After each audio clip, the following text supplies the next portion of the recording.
নেতা অথবা শেষ বক্তা বা যাই বলি না কেন, ইসরাত জাহান আজকে বিতর্ক প্রতিযোগিতায় মাননীয় মডারেটর, মাননীয় বিচারক মণ্ডলী, আমার বিপক্ষ দলের ভাই বোনেরা এবং আমার সামনে বসে থাকা দর্শকবৃন্দ সবাইকে জানাই আমার পক্ষ থেকে শুভেচ্ছা, আন্তরিকতা ও আমার সালাম। আসসালামু আলাইকুম। আজকের বিতর্ক প্রতিযোগিতার বিষয়বস্তু হলো তথ্য প্রযুক্তির সর্বত্র ব্যবহারই দুর্নীতি দমনের কার্যকর উপায়। অত্যন্ত যুক্তিগত কারণে আমিও আমার দল এর পক্ষে অবস্থান করছি। মাননীয় মডারেটর আমার দলের প্রথম ও দ্বিতীয় বক্তা এই বিষয়টি খুব ভালোভাবে বিশ্লেষণ করে বুঝিয়ে দিয়ে গেছে।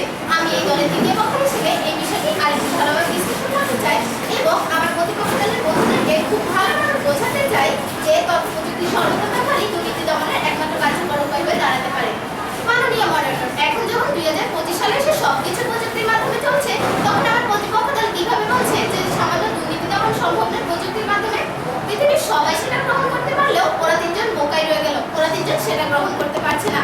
তাই বলি, তর্কের খাতিরে তর্ক না করে বাস্তবতাকে মেনে নিন। আমাদের সাথে বলুন তথ্য প্রযুক্তির সর্বত্র ব্যবহারই দুর্নীতি দমনের কার্যকর উপায় এবং এগিয়ে নেই আমাদের দেশকে। মাননীয় মডারেটর, এখন এমন পর্যায়ে চলছে যে কোথায় দুর্নীতি হচ্ছে আর কোথায় দুর্নীতি হচ্ছে না সেটাই তো আমরা বুঝতে পারছি না। মাননীয় মডারেটর, এবার আসে যুক্তির কথায়। সিসিটিভি ক্যামেরা এমন একটি প্রযুক্তি যার মাধ্যমে আমরা দুর্নীতি দমন সম্ভব করতে পারি। আমাদের প্রথম ও দ্বিতীয় বক্তা সিসিটিভি ক্যামেরার খুব ভালো উদাহরণ দিয়ে গেছে। আশা করি আমার প্রতিপক্ষ দল এ বিষয়ে বুঝতে পেরেছে। মাননীয় মডারেটর, বর্তমানে যখন সবকিছুই দুর্নীতি হচ্ছে, তখন ভোটে কেন দুর্নীতি হবে না?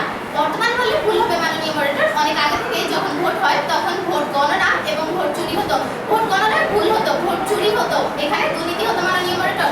কিন্তু বর্তমানে যখন অনলাইনের মাধ্যমে ভোট করা হচ্ছে, তখন কিন্তু আর কোনো দুর্নীতি না, তখন একেবারে সঠিক ভোট উঠে আসছে মাননীয় মডারেটর। তাই এবার প্রতিপক্ষ দলের বন্ধুদের কাছে প্রশ্ন রাখতে চাই যে এখানে যদি তথ্য প্রযুক্তি ব্যবহার না হয়, তাহলে তারা এই ভোটের ক্ষেত্রে কিভাবে দুর্নীতি দমন করতে পারে? আশা করি আমার প্রশ্নের উত্তর দিয়ে যাবে। মাননীয় মডারেটর, আমাদের সরকার বর্তমানে গরিবদের জন্য অনেক সাহায্য, সহযোগিতা, ভাতা কার্ডের ব্যবস্থা করেছেন।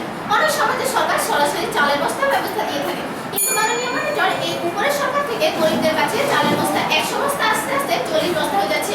কেন মাননীয় মডারেটর, কেন এমন হচ্ছে? চালের বস্তাগুলো কি হাওয়ায় উড়ে যাচ্ছে? না মাননীয় মডারেটর, চালের বস্তাগুলো হাওয়ায় উড়ে যাচ্ছে না। এবার আসি কোথায় এবং কেন যাচ্ছে মাননীয় মডারেটর। এই উপরের সরকার থেকে মন্ত্রী, মন্ত্রী থেকে চেয়ারম্যান, চেয়ারম্যান থেকে মেয়র, এভাবে আস্তে আস্তে কতজনের হাত গড়িয়ে তারপর জানিয়ে চালের বস্তা আমাদের কাছে আসছে।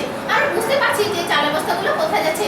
মাননীয় মডারেটর, তাই বলতে চাইবো যে এই ব্যবস্থাটা যদি অনলাইনের মাধ্যমে করা হতো, তাহলে আমি 100% গ্যারান্টি দিয়ে বলতে পারি যে 100 বস্তায় আসতো জনগণের কাছে।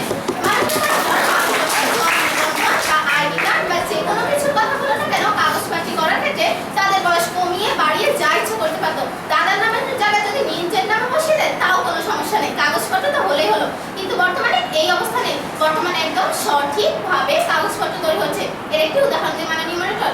2016 সালে যখন আমার চাচাতো ভাই স্বপন বিদেশ যাওয়ার পরিকল্পনা করে, তখন তার বয়স ছিল 16, কিন্তু তাই তাকে বিদেশ যেতে বাধাপ্রাপ্ত করা হয়। কিন্তু সে বাধা না মেনে দুর্নীতির আশ্রয় নিয়ে তার বয়স 16 থেকে 24-এ পরিণত